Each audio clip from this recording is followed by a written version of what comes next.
Hello everyone, this is Upasana Raghav, your maths teacher. So बच्चा, आज हम आपके लिए एक और न्यू टॉपिक लेके आए हैं, that is exponents and power.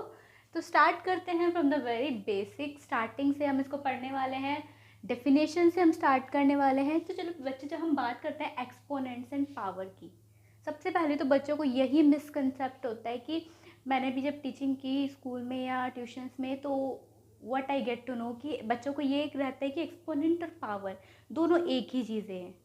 But it's not so, ऐसा नहीं होता है। एक्सपोनेंट और पावर में डिफरेंस होता है, और वो क्या डिफरेंस होता है we will get to know by learning these definitions. Got it? तो स्टार्ट करते हैं। पावर, सबसे पहले हम समझ लेते हैं कि पावर क्या होती है। बिल्कुल ध्यान से इसको रीड करना है, और you can note it down. अपनी नोटबुक में आप इसको नोट भी कर सकते हैं। Got it? Power refers to the whole expression representing the repeated multiplication of the same number. ये इस वर्ड को आप हाईलाइट करेंगे, whole expression. These words are very important. ठीक है, अभी हम जब सेकेंड डेफिनेशन रीड करेंगे तब आपको समझ में आएगा कि why I am focusing on these two words, whole expression. ठीक है, पावर का मतलब क्या होता है? The whole expression representing the repeated multiplication of the same number. किसी भी नंबर की रिपीटेड मल्टीप्लीकेशन को जो एक्सप्रेस करता है, उस पूरी एक्सप्रेशन को हम क्या आप कहेंगे? पावर कह देंगे, whole expression. Got it? But exponent, it represent the number of times the base number is used as a factor in multiplying itself. ठीक है, एक्सपोनेंट क्या होता है कि कितनी बार आप बेस नंबर को मल्टीप्लाई कर रहे हो, तो वो जो नंबर रहेगा आपका, जो यहाँ पे छोटा सा रिप्रेजेंट होता है, इसको सिर्फ एक्सपोनेंट कहते हैं हम। लेकिन 3⁵5 ये कंप्लीट एक्सप्रेशन क्या हो जाएगी? पावर। बट जो 5 है that is your exponent. Got it? ठीक है, then next coming to exponential form क्या होती है, बिकॉज क्वेश्चन जनरली कैसे आते हैं, represent this number in the exponential form और in scientific form like this. So exponential form क्या होती है? When the numbers are expressed with an exponent. जब हम किसी नंबर को एक्सपोनेंट के साथ रिप्रेजेंट करते हैं, और we can say that when we represent a number in the form of power, that is known as exponential form. किसी भी नंबर को जब आप एक्सपोनेंट के साथ रिप्रेजेंट करोगे तो क्या हो जाएगी? आपकी एक्सपोनेंशियल फॉर्म हो जाएगी। अभी तो थोड़ा थ्योरेटिकल हो गया, तो अभी हम पढ़ने वाले हैं इसके कुछ क्वेश्चंस की हेल्प से, जैसे कि आपको थोड़ा सा क्लियर हो जाए कि क्वेश्चन आपको कैसे सॉल्व करने हैं। Got it? सो अभी हमने कुछ डेफिनेशंस पढ़ी थी, like power, exponent, exponential form. तो हमें पता चला था कि एक्सपोनेंशियल फॉर्म क्या होती है कि कोई नंबर, जैसे ये लिखा हुआ है 2⁵5, ये एक्सपोनेंशियल फॉर्म है हमारी। अब हमें इसमें दो नंबर दिखाई दे रहे हैं, एक तो 5 और एक 2। तो इनके भी ना अलग अलग नाम होते हैं हम। ठीक है, जो 2 होता है ना, इसको हम बोलते हैं, अच्छा 2 के ऊपर 5 लटका हुआ है, टंगा हुआ है। ठीक है, तो इसमें 2 ने इसको संभाला हुआ है। ये क्या है? इसका बेस है। तो हम इसे मैथ्स में भी इसे क्या ही बोलेंगे? बेस बोलेंगे। किसी चीज पे कोई कुछ टिका हुआ होता है तो हम क्या बोलते हैं? ये इसका बेस है। राइट? सिमिलरली अब हम इसका भी नाम होगा कुछ 5 का। अब ये तो हमने पहले पढ़ लिया था। 5 को क्या कहेंगे हम? एक्सपोनेंट। अभी हमने रीड किया था इसकी डेफिनेशन एक्सपोनेंट की। तो जो आपका बेस रहता है वो क्या हो गया? 2, और एक्सपोनेंट क्या हो गया? यहाँ पे 5 हो गया। ठीक है, इसका मतलब क्या होता है कि 2 की पावर 5 या 2 का एक्सपोनेंट है 5, इसका क्या मतलब होता है? इसका मतलब होता है कि जो आपका बेस है, ठीक है, you have to multiply it 5 times. ठीक है, जो भी इसका एक्सपोनेंट होगा, जो भी आपका बेस नंबर है उसको आप लिख लीजिए। ये हमने बेस नंबर लिख लिया। ठीक है, और इसके जितने एक्सपोनेंट है, कितने एक्सपोनेंट है? 5। इसको आपको 5 टाइम्स मल्टीप्लाई करना है, यानी कि 2 इंटू 2 इंटू 2 इंटू 2 एंड 2। ठीक है, जो बेस है वो कितनी बार रिपीट करना है आपको? जितना भी उसका एक्सपोनेंट है। अगर यहाँ पे 3 होगा तो आप 3 टाइम्स रिपीट करोगे, 4 होगा तो 4 टाइम्स रिपीट करोगे, 7 होगा तो 7 टाइम्स रिपीट करोगे। इसका ये मतलब होता है। Got it? अब जितना ज्यादा जिसका एक्सपोनेंट होगा उतनी ज्यादा उसकी पावर होगी। ठीक, समझ गए ना? अगर यहाँ पे होगा 2⁵3, तो इसका मतलब क्या होगा? 2 इंटू 2 इंटू 2। ठीक है, 3 टाइम्स हम इसको मल्टीप्लाई करेंगे। अब देखिए, जितना अब जो पावर होगी वो किस पे डिपेंड करती है? हमारी एक्सपोनेंट पे। यहाँ पे एक्सपोनेंट 3 था तो 3 टाइम्स मल्टीप्लाई हुआ ये, तो इसकी पावर कम है ना? क्योंकि हम पावर किसको कहते हैं? पूरे एक्सप्रेशन को। ये सिर्फ 3 टाइम्स कितना आ जाएगा? इसका 8 आ जाएगा। ठीक है, यहाँ पे आप मल्टीप्लाई करोगे तो कितना आ जाएगा? 32 आ जाएगा। ठीक है, तो जितनी ज़्यादा एक्सपोनेंट, जितना बड़ा एक्सपोनेंट होगा आपका, उतनी ज़्यादा उसकी पावर होगी।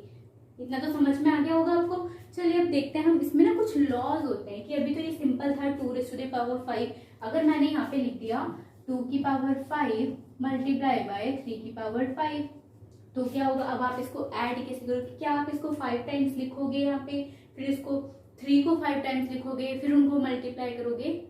ऐसा नहीं है। इसको इजी करने के लिए ना हमने कुछ क्या किए, लॉज फाइंड किए थे, तो वही लॉज हम यहाँ पे अब पढ़ने वाले हैं। तो चलिए पढ़ते हैं some laws of exponents. I have written some laws of exponents over here, starting from a raised to the power n, a raised to the power m.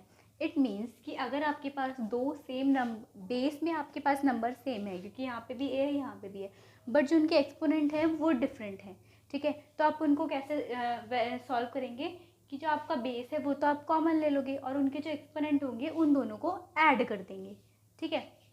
Question से भी समझेंगे, पहले हम इनके लॉज ऐसे थियोरेटिकली पढ़ लेते हैं थोड़ा सा, जैसे ये दिए हुए होते हैं in the form of A and B. और अगर आपके पास सेम बेसिस हैं अगेन, ठीक है, बट एक्सपोनेंट डिफरेंट हैं, बट अब पहले ये मल्टीप्लाई में थे, अब ये डिवीजन में है, तो अगर दोनों डिवाइड में है तो उनकी पावर माइनस होगी। बेस अगेन कॉमन आएगा, पर पहले प्लस हो रही थी और अब सब्ट्रैक्ट होगी, ठीक है। अगर आपके पास एक ही बेस है और उसमें दो पावर्स हैं, एक यहाँ पे ब्रैकेट के अंदर ब्रैकेट के बाहर, तो क्या होगा, ये दोनों पावर्स आपस में मल्टीप्लाई हो जाएंगी, बेस वही रहेगा, ठीक है। अगर आपके पास किसी भी बेस की पावर नेगेटिव है तो पहले आप उसे क्या करेंगे, पॉजिटिव में कन्वर्ट करेंगे। पॉजिटिव में कैसे चेंज होगी, वो जस्ट रेसिप्रोकल करके उसका, ठीक है। A raise to the power -n थी तो हमने उसका रेसिप्रोकल कर दिया, तो 1/a⁴n हो गई। Got it. अब ये मोस्ट इम्पॉर्टेंट है आपके लिए, क्योंकि इसी में बच्चे ज़्यादातर कन्फ्यूज हो जाते हैं। किसी भी बेस की पावर अगर ज़ीरो है, किसी भी बेस की पावर, आई एम सेइंग, ठीक है, 2 की पावर 0, 3 की पावर 0, 5 की पावर 0, किसी की भी पावर 0 है, तो उसका आंसर हमेशा आपके पास क्या आने वाला है, 1। इसको ध्यान रखेंगे, ऐसा नहीं सोचेंगे कि पावर 0 है तो आंसर 0 हो जाएगा। Got it. फिर ठीक है, इसके बाद है आपके पास a⁴n, b⁴n। अब यहाँ पे देखिए, वहाँ पे हमारे एक्सपोनेंट डिफरेंट हो रहे थे, बेस सेम था, यहाँ पे उसका उल्टा हो गया। यहाँ पे बेस हमारा डिफरेंट है, a की पावर a और b अलग अलग बेसिस हैं, पर एक्सपोनेंट हमारी क्या है, सेम है। तो इस केस में क्या होगा कि जो आपके बेसिस हैं वो मल्टीप्लाई हो जाएंगे और एक्सपोनेंट आपका कॉमन आ जाएगा। Got it.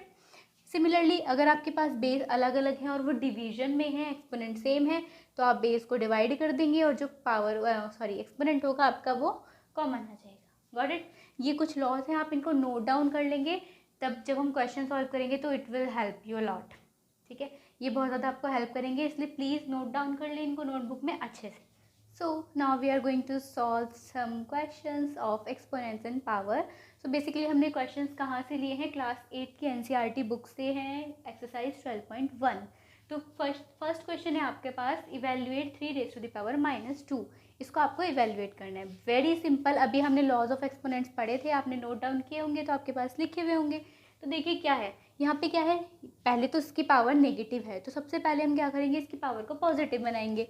तो ये कितना हो जाएगा, 1/3⁻², क्योंकि हमें जब भी कोई किसी भी पावर को नेगेटिव से पॉजिटिव बनाना होगा किसी एक्सपोनेंट को, तो हम क्या करते हैं, उसका रेसिप्रोकल कर देते हैं।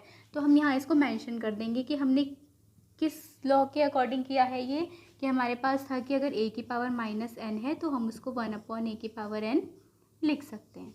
बट ये आप मेंशन कर सकते हो, मतलब ये आपके लिए फिर जो आपके चेकर होंगे, मतलब टीचर होंगे जो चेक करेंगे आपकी नोटबुक, उनके लिए इजी हो जाएगा कि हाँ, और ये थोड़ा सा प्लस पॉइंट हो जाएगा आपके लिए कि बच्चे को पता है कि लॉज कौन सा लॉ लगा हुआ है, ठीक है। देन 1/3⁻², मतलब 3 बेस है, 2 एक्सपोनेंट है, इसका मतलब हमें बेस को कितने टाइम्स मल्टीप्लाई करना है, 2 टाइम्स मल्टीप्लाई करना है। इट मीन्स 3 × 3 कितना आ जाएगा, ये 1/3 3 × 9। So here it is 1/9 is your answer. Very easy, बहुत ही इजी क्वेश्चन था। चलिए एक और क्वेश्चन हम देख लेते हैं। यहाँ पे 4⁻²। क्वेश्चन चेंज करते हैं थोड़ा सा, ये नहीं लेंगे क्योंकि सेम फिर हो जाएगा। अब हमारा सेकंड क्वेश्चन हम दूसरा ले लेते हैं, 1/2⁻⁵5। ये हमने थर्ड क्वेश्चन ले लिया है आपके सेम एक्सरसाइज का, सेकंड विल बी और होमवर्क, क्योंकि सेकंड एज इट इज़ इसकी तरह है, ठीक है। तो थर्ड क्वेश्चन हमने ले लिया, अगेन हमें क्या मिली है, नेगेटिव पावर मिली है, तो हम क्या करेंगे, इसका रेसिप्रोकल करेंगे, ठीक है। तो रेसिप्रोकल हमने किया तो 1/2 का रेसिप्रोकल क्या हो जाएगा, 2/1, तो 2/1 की पावर हो गई आपके पास -5, ठीक है। तो ये कौन से लॉ के अकॉर्डिंग है, सेम हमारे पास वही लॉ है, 1/a की पावर n हो जाएगी। Got it. अब इसका मतलब क्या हो गया, देखो डिनोमिनेटर में 1 है तो हम इसको अवॉइड कर सकते हैं, बिकॉज 2 को आप 1 से डिवाइड करोगे तो 2 ही मिलेगा आपको, ठीक है। और उसकी पावर कितनी भी कर दो, सॉरी नेगेटिव था तो पॉजिटिव पावर हो जाएगी, बाय मिस्टेक, ठीक है। तो 2 की पावर 5, इसका मतलब क्या हुआ कि अब देखो a और b दो बेसेस हैं हमारे पास, a और b कॉमन पावर है, तो क्या मैं इसको ऐसे लिख सकती हूँ 2 की पावर 5 और 1 की पावर 5, 1/5 लिख सकते हैं, क्योंकि हमने एक लॉ पढ़ा था इफ़ यू रिमेंबर कि a डिवाइडेड बाय b की पावर n है अगर, तो हम इसको क्या लिख सकते हैं, a⁴n डिवाइडेड बाय b⁴n। याद है हमने इसको उल्टा करके लिखा था, ये LHS में था, ये RHS में, बट आप कैसे भी इसको यूज़ कर सकते हो ना, ठीक है। तो 2⁵ मीन्स 32 एंड 1⁵5 मीन्स 1, तो ये आंसर कितना आ जाए आपका 32। Got it. आई होप आपको ये दोनों क्वेश्चन क्लियर हो गए होंगे, और ये दोनों क्वेश्चन क्लियर हो गए तो आपको फर्स्ट क्वेश्चन अच्छे से आपका 12.1 का समझ आ गया है। जो बाकी क्वेश्चन है आप इसको खुद से ट्राई करेंगे, ठीक है। चलिए चलते हैं क्वेश्चन नंबर 2 की तरफ। So here is our question number 2 of exercise 12.1। Question number 1 अच्छे से समझ में आ गया होगा आई होप, क्योंकि तभी आप ये क्वेश्चन अच्छे से सॉल्व कर पाओगे अगर आपने क्वेश्चन नंबर 1 प्रॉपर किया है, ठीक है। Simplify and express the result in power notation with positive exponent. आपको इन क्वेश्चंस को सिंप्लीफाई करना है और इनका जो रिजल्ट होगा वो आपको पावर फॉर्म में देना है विद पॉजिटिव एक्सपोनेंट ओनली, आपको नेगेटिव एक्सपोनेंट यहाँ पर नहीं लिखना है। Got it. चलिए स्टार्ट करते हैं। क्वेश्चन नंबर 1 है हमारे पास -4⁴ डिवाइडेड बाय -4⁸8। क्या दिख रहा है आपको, बेस सेम है, ठीक है, एक्स और एक्सपोनेंट डिफरेंट है। ऐसा कौन सा हमारे पास लॉ होता है जहाँ पे a⁴n divided by a⁴m is equals to a(n−m)। जब हमारे पास बेस सेम हो और पावर डिफरेंट हो और वो दोनों डिवाइड में हो तो हम क्या करते हैं, उनकी पावर्स को सब्ट्रैक्ट करते हैं। तो चलिए सब्ट्रैक्ट कर देते हैं। -4 की पावर 4 में से 8 को सब्ट्रैक्ट करेंगे तो कितना आ जाएगा, 4-8, ठीक है।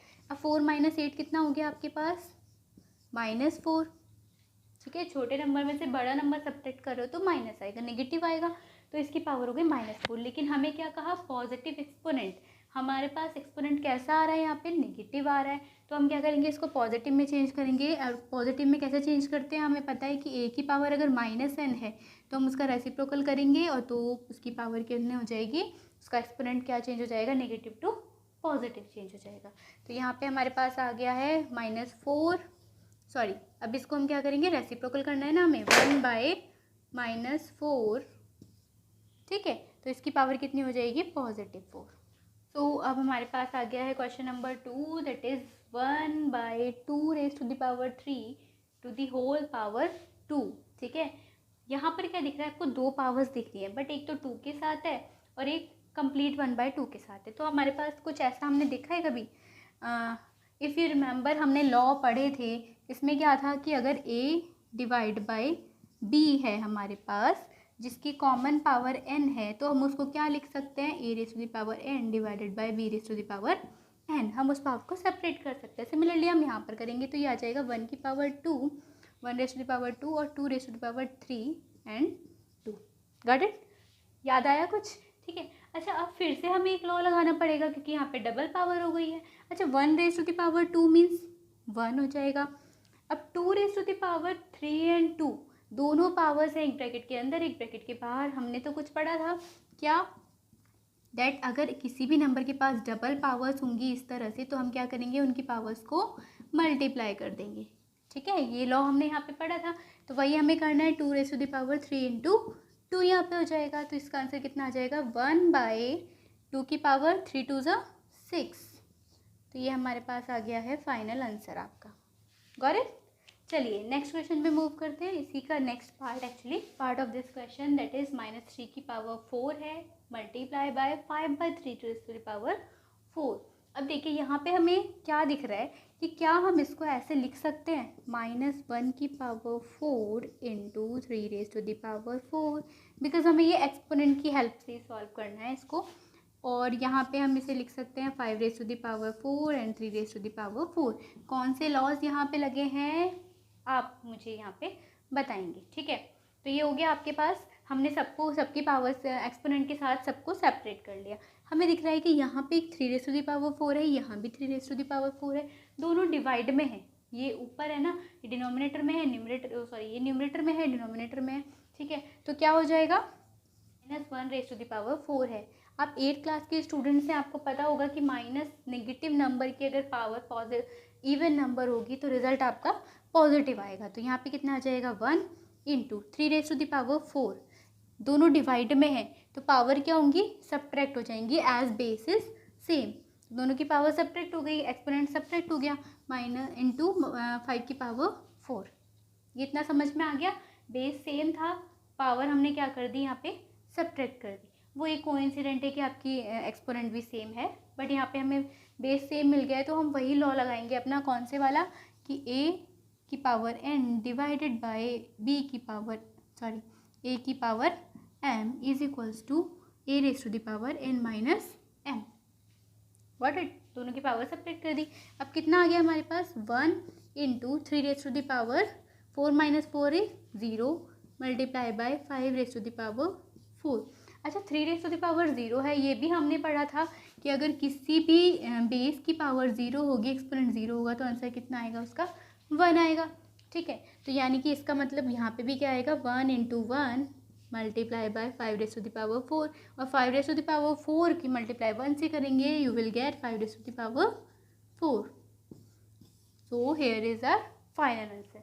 आई होप ये क्लियर हो गया होगा। थोड़ा सा कॉम्प्लिकेटेड लग रहा होगा क्योंकि यहाँ पे हमने इसको सेपरेट किया, बट अगर आप एक बार यूज्ड हो जाओगे, आप इनकी प्रैक्टिस करोगे तो आप भी मुझसे अच्छे और भी ज़्यादा इजी तरीके से कर सकते होंगे। शायद कुछ और आइडिया लगा दो आप यहाँ पे, ठीक है। तो इसको अच्छे से देख लीजिए, नोट डाउन कर लीजिए, और बाकी जो क्वेश्चन है प्लीज़ खुद से ट्राई कीजिए एक बार।